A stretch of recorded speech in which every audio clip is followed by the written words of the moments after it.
Hello, Grace Harbor family. I'm so glad that I get to bring you the devotional today. Today it's going to be from James chapter 2, verse 14 through 17. And what it says is this: What good is it, my brother, if someone says he has faith but does not have works?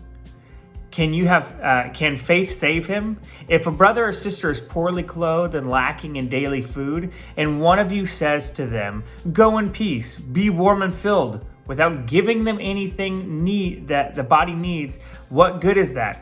So also, faith by itself, if it does not have works, is dead.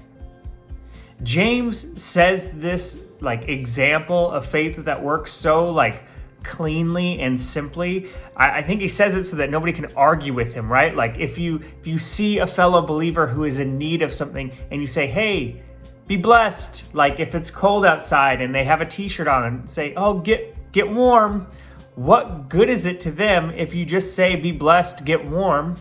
Hopefully you have something to eat tonight. But what good is that? It's absolutely no good. And James says that the faith that you have without works is dead.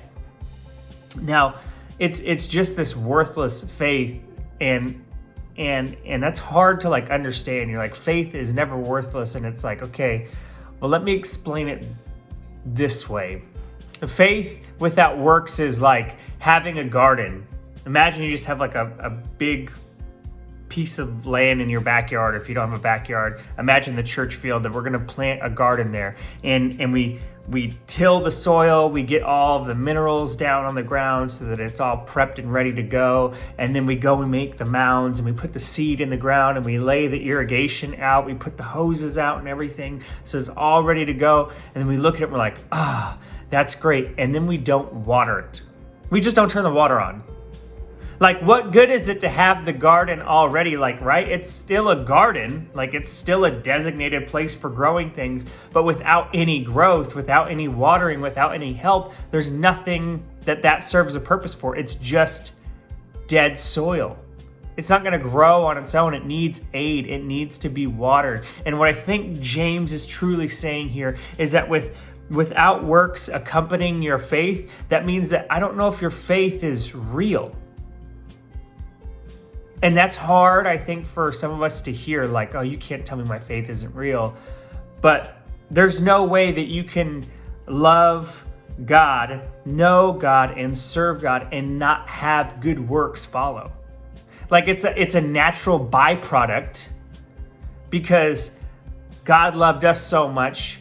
The natural byproduct of that was that Jesus came down and he sacrificed himself for us. And so when we love Christ, and the natural byproduct of us loving him, serving him, doing the things that he's called us to do, we are going to have great works. And when we have just faith and no works, it's dead faith. It's like we just don't understand what we profess to believe. And so today I wrote down, I want you to take a self-inventory. What is the fruit that you are producing, right?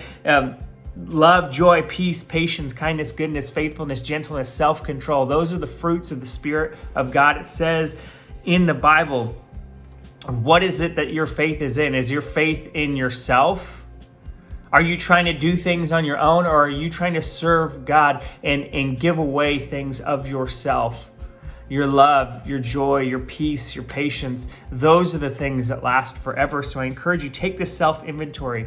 What are you planting, and what are you watering? And what are you planting that you are not watering? And what are you watering that you aren't planting? I want you to just take a moment today to just take that self-inventory and be like, "God, how can you use me in my life today? How can I take this faith that I have in you and put it to work?" I love you all. I hope that you are challenged and that you have a blessed day.